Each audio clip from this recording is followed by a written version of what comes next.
She's talking to a giant ant because we're running out of creatures in the Star Wars universe. George Lucas. Oh my god! Hold on, I need a minute. You said. Oh my goodness. Yeah. Hold on, wait.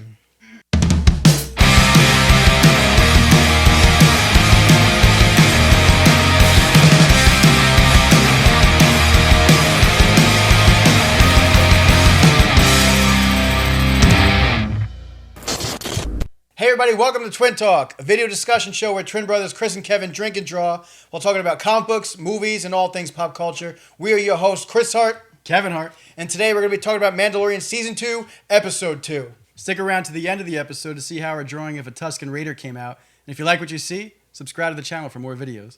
Episode 2 kicks off where we left off on Tatooine. We see the Mandalorian and Baby Yoda cruising along on their speeder bike through the desert when all of a sudden these bandits, scavengers, bounty hunters, whatever you want to call them, they're setting up camp. They got this ripcord and they just take out the Mandalorian. Baby Yoda goes flying. He's looking like a tumbleweed in the desert. The speeder bike is up in flames. Shots are firing everywhere. Left and right, we just see laser beams. So we see this fight with these bounty hunters. Mandalorian's kicking ass, taking names. This one bounty hunter takes Baby Yoda hostage. Baby Yoda's got a knife to his neck. The stakes are high. Mandalorian's saying that he's too high of a price to harm, but we see that he gives the wreckage, whatever's in the wreckage, up to this bandit. We see Boba Fett's helmet. We think he's going to take that, but he goes for the jetpack instead, which turns out to be his demise. Once we get Baby Yoda back and safe in the Mando's arms, this scavenger takes the jetpack, and we know that the Mando has control with his gauntlet. He sends this dude flying to the stratosphere on his way down. If the heart attack didn't kill him, that impact definitely did. Dead on arrival. Dude saw Jesus die. Brains are all over the desert. Yeah. Maybe he should have gone for the Boba Fett helmet. Baby Yoda's safe, thank God. We see him running back, which he's the most mobile in this episode. We see him running a lot throughout this episode, which is pretty cool and adorable, again, to see this practical Baby Yoda running to the arms of the Mandalorian. After that, we move on to a familiar place in Star Wars lore, Mos Eisley Cantina. Band's not playing this time. They got the day off. Yeah. The one-hit wonders are out. The bar is packed. But we see this, again, like we said last week, this terrible actress playing Pelimoto. Whatever her name is. The Sigourney Weaver ripoff. We see that she's sitting at the bar pretending to be as badass as Han Solo, which she's obviously not. You got a perm like that, you're not holding up to Han Solo. She's talking to a giant ant because we're running out of creatures in the Star Wars universe. George Lucas. Oh my god! Hold on, I need a minute. You said. Oh my goodness. Yeah. Hold on, wait. So next we see the Mandalorian, the mechanic, and this giant ant named Dr. Mandible. After their card game, the ant says that he has a contact, possibly, that could lead them to potential Mandalorians. So in exchange for that information, we see that the Mandalorian cuts a deal with the mechanic that she has some sort of passenger that needs to get through to another side of the galaxy. We're in the cantina. We see this like roast beef roasting on a pod racer, possibly. Looks good. Just more connections to plugging Disney's Galaxy's Edge. We see what I want to believe is Wally, more Disney plugs. Is that Disney Pixar, right? Or Definitely. Johnny Five from Short Circuit. But I'm going to go with Wally because looked exactly like him. The Disney plug. It was definitely Wally. Disney plug. Definitely a cameo. So we see that the mechanic's plug is this frog lady that needs passage to another system. She's carrying like 24 eggs, the last of her kind. She needs to bring to this new planet, I assume, where her husband is, and they have this information, but without the Mandalorian's passage, she won't give it to him. All of a sudden, the mechanic's communicating with this frog lady. She speaks ant, she speaks frog. She's like completely fluent in these languages. Frog lady comes out of the kitchen with these tank of eggs on her back, and we see that's where the journey is going to begin. The Mandalorian's going to take this frog lady as a tag along. So frog lady's a passenger on the ship with the Mandalorian. He can't understand a word she's saying, which apparently he can speak Tusken, but he can't speak this frog language. And we see Baby Yoda, the director purposefully zooms in on this like tank of eggs that the frog lady has. We see that he's hungry. I don't even know the last time he's eaten since since episode 4 or chapter 4 season of season 1 when he downed the frog. So obviously frog, these eggs, he wants an omelet in this episode. The entire episode, he's just downing eggs. Mandalorian says, no, don't do that, because it's really the future generation of the species, she's saying. That is the last of her kind, the last of her lineage, blah, blah, blah. And we see that he's just slurping them. I love how, too, I think instead of eating the eggs, we see in one of the scenes that he's got like a little heat up meal, a little frozen meal of Oh, yeah. meatloaf and carrots. It looked like if you really looked at it closely. He's got this like Weight Watchers meal. He's not having any of it. He wants those eggs, baby. What are those called? Hungry Man's? So next we see Frog Lady and Mando. They pull into the spaceport. We got these two rebel X-Wing jets pulling up next to them like cops. Mando is feeling a little suspect because he feels like he's got a broken taillight. These guys ask him for some information that he's not capable of giving them at this point. Two of the oldest, most out-of-shape rebel pilots are pulling up to the Razor Crest. They're giving Porkins a run from his money. And they want... Wedge Antilles and Porkins got nothing on these two. These guys are like the oldest. These are like seasoned vets of the X-Wing. These guys are pilots. days away from retirement, but they're pulling Mando away in the Razor Crest. They're asking him for his registration. His ping He's number? not willing to give it to him because he's got Frog Lady and a bunch of eggs and embryos ready to go. These guys are worse than like an insurance agent. They're like, yeah, we're going to need that ping number. They're not giving him any breaks. So he decides to duck out of there. I really like the tension of this scene with the X-Wings. These two X-Wings are floating against the Razor Crest, and they're looking for some sort of code for him to give, and he doesn't have it. He's just trying to stay low radar, and they say to switch over to Channel 2, which you know something's about to go down. And I liked the tension in the scene. It was very suspenseful. And then you see the X-Wings start to open, which you know that they're getting ready to do business. Yep. And then they ask him a question about where he was previously. He knows he's in trouble. This guy nosedives down to the next planet. He starts on this high-speed chase through the clouds of like this frozen ice planet. All of a sudden, Frog Lady, she was in the middle of a deep sleep, right? They were sleeping. She's free-falling through the clouds, screaming her head off. She wakes up to absolute chaos. And at first I thought this was the planet Hoth, the ice planet Hoth from Empire Strikes Back. But Looked very similar. yeah, very similar. But it's just another ice planet in Star Wars. Let's talk about the visuals of this chase scene with the X-Wings because it's absolutely gorgeous. The visuals are stunning. The CGI is incredible in this scene. When they're chasing the Razor Crest through these clouds and there's like a sun shining on them, it's just absolutely Looks gorgeous so good. cinematography.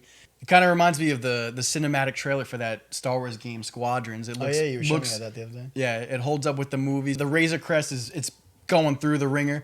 We see that they slide like a hockey puck on this Hoth-like ice planet, and all of a sudden they're left in the dust. The ship's gone through it, which only makes me think that unfortunately we got to see more Pelimato. Yeah, that was the thing. I was like, oh man, the Razor Crest's going through it.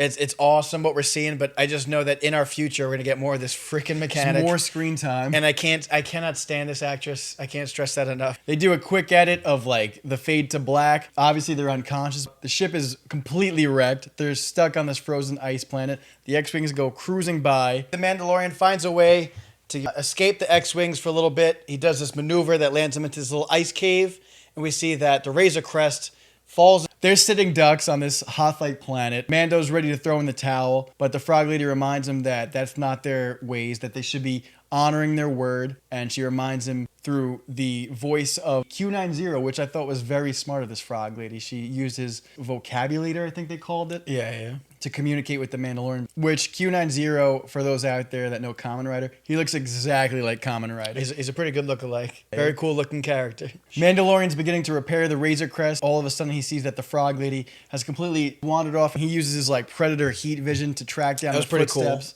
He uses Predator heat vision to track down the footsteps of Frog Lady wherever she wandered off to into this ice cave. With or without Mando, she's completely determined to get to her husband with the eggs safely. They walk into this ice cave. She's into this hot tub time machine. She's just in this hot spring. She's dummy thick. Frog Lady is keeping her embryos warm. Yeah, for the most part, I feel like this halfway point of the episode, there was very little dialogue. Baby Yoda wanders off too. People are wandering off left and right in this episode. Baby Yoda's eating these eggs because he didn't get enough eggs apparently from this tank. And he's slurping down on this, it looks like a little spider. It looks like actually like the face huggers from Alien. We think we're on LV-426, and we think that we're going to find a xenomorph in this cave. Who knows? If it's not Hoth, it's LV-426. So we see Baby Yoda goes full on Kane from Alien. He goes looking in these eggs that are obviously danger to him. All of a sudden, all these eggs, we hear like a rumbling, and they just start to birth from these eggs. All the eggs are starting to crack open. If you have arachnophobia, this episode ain't for you because we got spiders galore. Space, ice, spiders, squids, whatever they are. Terrifying. Graphics were insane during the climax of this episode. Some are bigger than the others, but the biggest one of all, I'm thinking, is that it's Mama coming out from the depths of the cave. She comes out. Queen. This thing is huge. It was a very slow burn up to this point. To the end, I thought it was like horror movie. It got very horror sci-fi. It was pretty cool. It feels very Ridley Scott alien with the ship. All these cobwebs of these alien spiders are everywhere. It's pretty eerie. And I hate spiders personally. And I was a little freaked out by this episode. They're starting to infest and invade the Razor Crest. Absolutely disgusting. That was the worst part to me, is that there's cobwebs everywhere.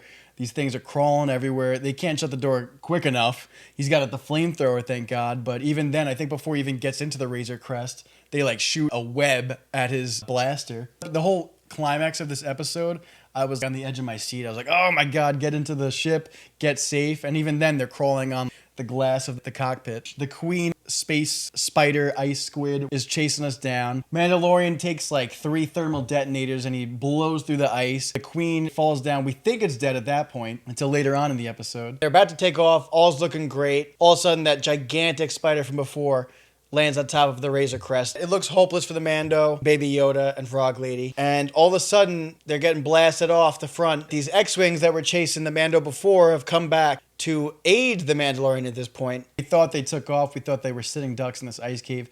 The X-Wing pilots come back and actually turn out to save the day. It's a pretty cool moment for those fans of X-Wing Rebels.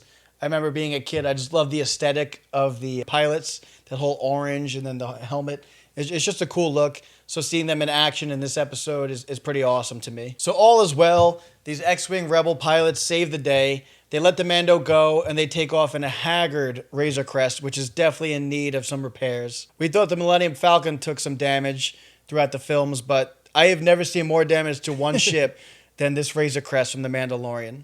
So that's about it for this episode, The Passenger.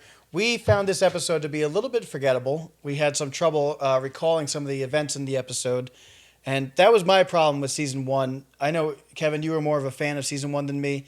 I found Season 1 to be kind of repetitive, very plug and play. Mandalorian's ship was destroyed. He would go to planets, get it fixed, have his mission on that planet, and then move on to the next one. And as strong as an episode as Season 2, Episode 1 was with the Marshal, I felt this episode was definitely a drop in quality. Visuals were stunning. The story and plot itself fell a little flat for me.